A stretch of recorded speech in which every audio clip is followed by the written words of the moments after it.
Well, welcome to another session of the Teaching Lady. Tonight we are in the book of Proverbs. We have been going along in our study manual, Bones Bible Handbook, and we are into the third poetry book out of 5 in the Old Testament. Tonight, the book of Proverbs. But before we get started, let's go ahead and open in prayer. Father, I just thank you for bringing us together. I ask that you would bless those that are watching. Father, I just ask that if there's something heavy on their hearts today, Lord, that they can bring it to you. Trust that you know what's going on and that you will provide an answer. And we just ask you bless our time together now. In Jesus' name I pray. Amen. Well, let's look at Proverbs. Our theme verse for Proverbs is from chapter 1, verse 7, where it says, "The fear of the Lord is the beginning of knowledge, but fools despise wisdom and instruction." Well, the theme of the book of Proverbs is practical wisdom, and we have a date written somewhere between 971 and 686 BC. Solomon is the author, but he's not the only author. There's a couple of other authors for the book of Proverbs, but he did write a good majority of them. And the setting is everyday life. And David is the author of a lot of the Psalms, where his son Solomon is the author of a lot of Proverbs.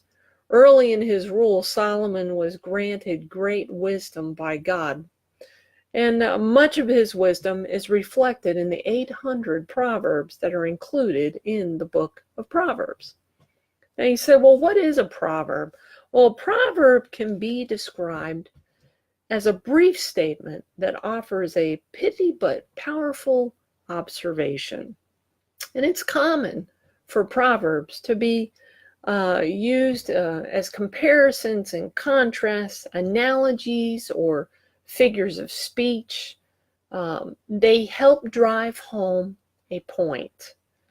The book of Proverbs is probably the most practical book in the Old Testament because it gives us simple illustrations and insights and profound reverence, insight into the profound reverence of God, the fear of his judgments, a way to help us develop a deep love and understanding for him, to guide us and give us wisdom and godly advice.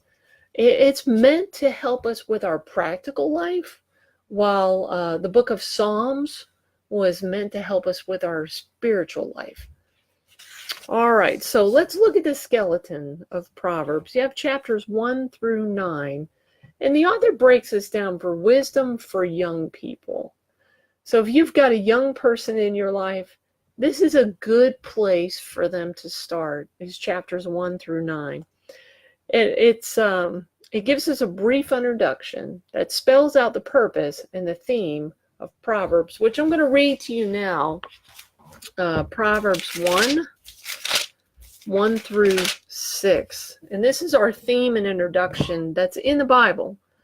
The Proverbs of Solomon, son of David, king of Israel, for gaining wisdom and instruction, for understanding words of insight, for receiving instruction in prudent behavior, doing what is right and just and fair, for giving prudence to those who are simple, knowledge and discretion to the young.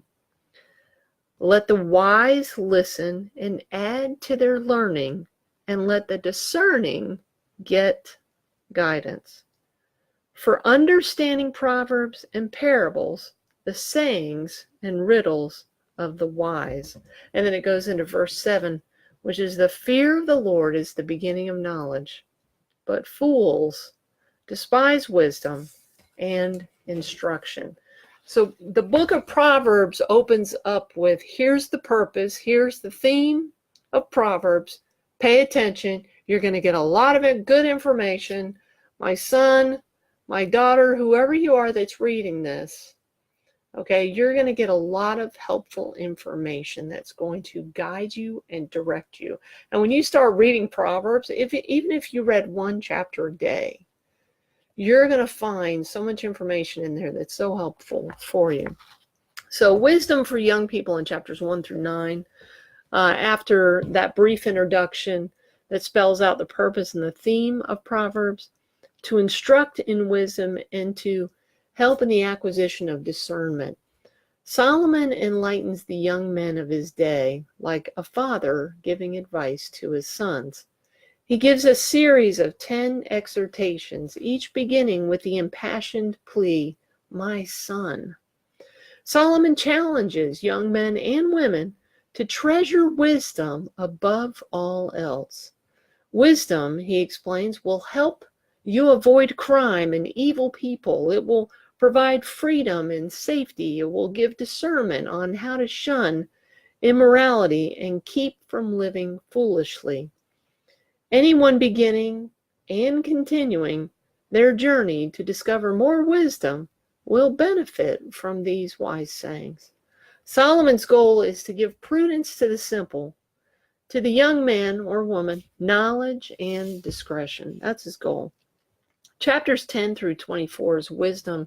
It can be categorized as wisdom for all people. He wants to impart wisdom not only on the youth of his day, but also to all the other people, regardless of their age, their sex, or their position in society. And this section contains a collection of proverbs from Solomon and a number of lessons from some other wise men. These short sayings give wisdom for practical living.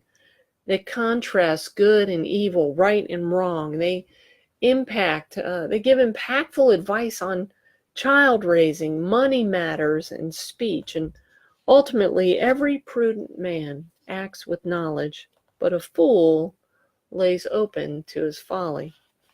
Well, chapters 25 through 29 are wisdom for leaders. According to 1 Kings 4:32, Solomon spoke 3,000 proverbs and 1,005 songs. This section of Proverbs contains more of these proverbs collected by the men serving under King Hezekiah. While most of these sayings are general in nature, many are directed toward the king and those who deal with him. They're useful for those who are leaders or aspire to be leaders in the area of life, whether it's at home, at church, at school, in the government, or on your job. Solomon instructs, "It is the glory of God to conceal a matter, but the glory of kings is to search out a matter." Well, chapters 30 and 31 is wisdom for disciples. These are the last two chapters of the book of Solomon, of Proverbs. The last two chapters act almost as an appendix of sayings by two unknown sages. The first unknown sage is Agur, A-G-U-R.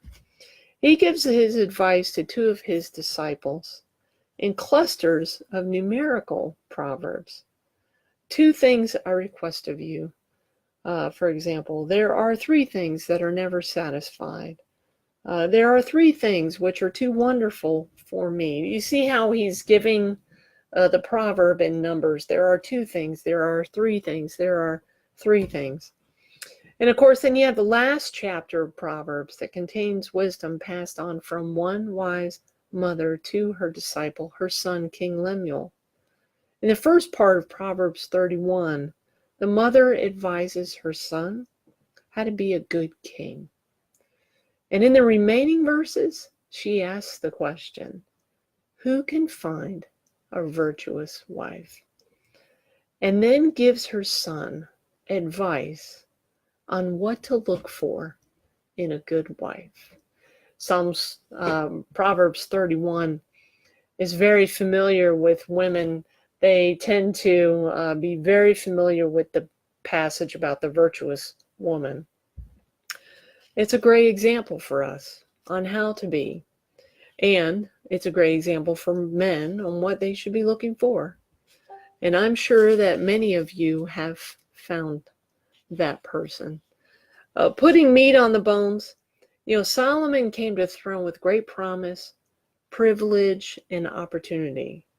God granted him wisdom beyond any other man of his day. And, when Solomon was praying to God, the one thing he asked for, God, I want wisdom. When I pray and I talk to God, I ask for wisdom. I need wisdom. It's not just something reserved for Solomon, and none of us can ask for that. I ask God for wisdom. I want wisdom. In the first part of his reign, Solomon was sought out by kings and queens, by the common folk and upper levels of society alike for his wise counsel. It's assumed that Solomon wrote most of the wisdom proverbs during those early years of devotion to God. But amazingly and tragically, Solomon failed to live out the truths that he knew and wrote about in his later years. He became the fool that he so ardently taught in Proverbs. Solomon was one that took on 700 wives, and I think it was 300 concubines. That's unwise. That's an unwise decision right there. Because with the number of wives and the number of concubines, and keep in mind, some of those wives he gained strategically by making deals with other kings and leaders in the area who had daughters, and they were not God followers. They were pagans. They were idol worshipers. And as a result of taking on all these wives and all these concubines, they eventually turned his heart away from God to where he was building them Asherah poles and idols and things for them to worship.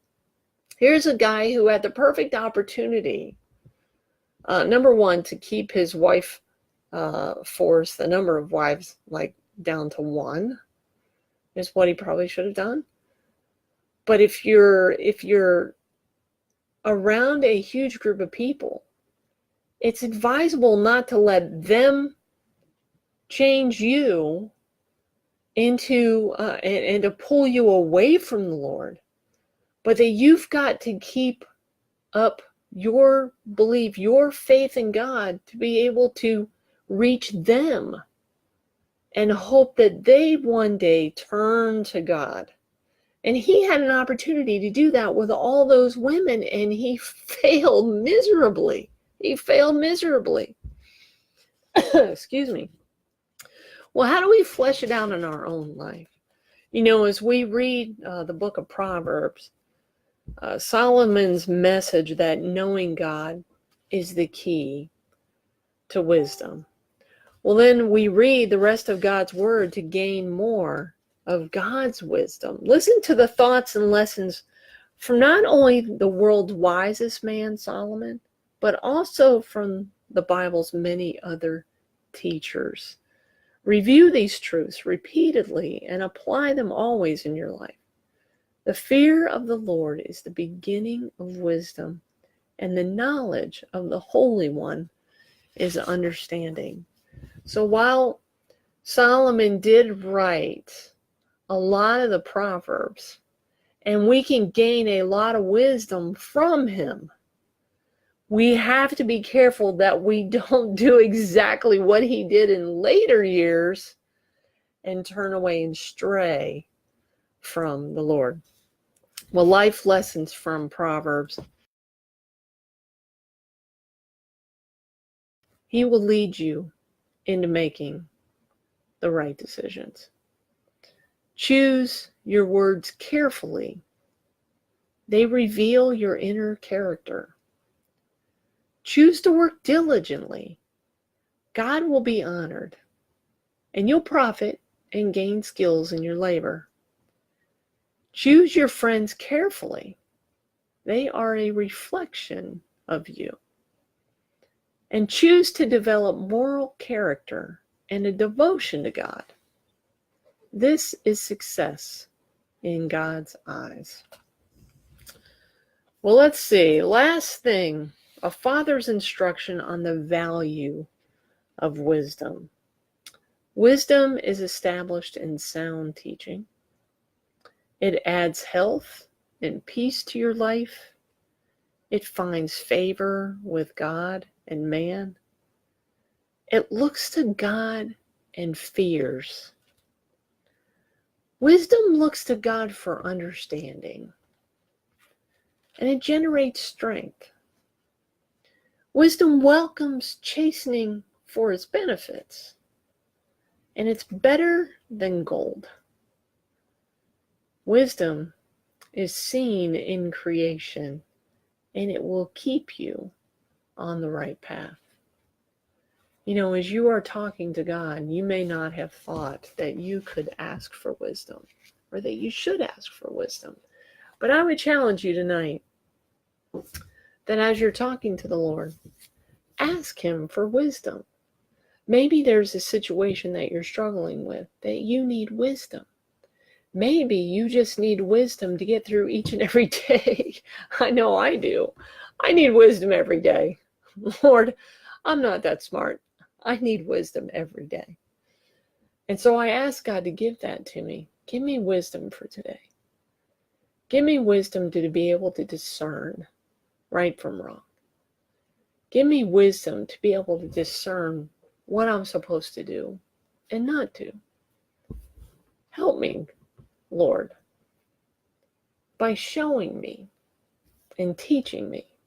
I want to learn, right? God will give it to you freely. All we have to do is ask. Well, I hope this session has been helpful to you. I thank you for joining me, and you have a wonderful and wisdom-filled day. Bye-bye.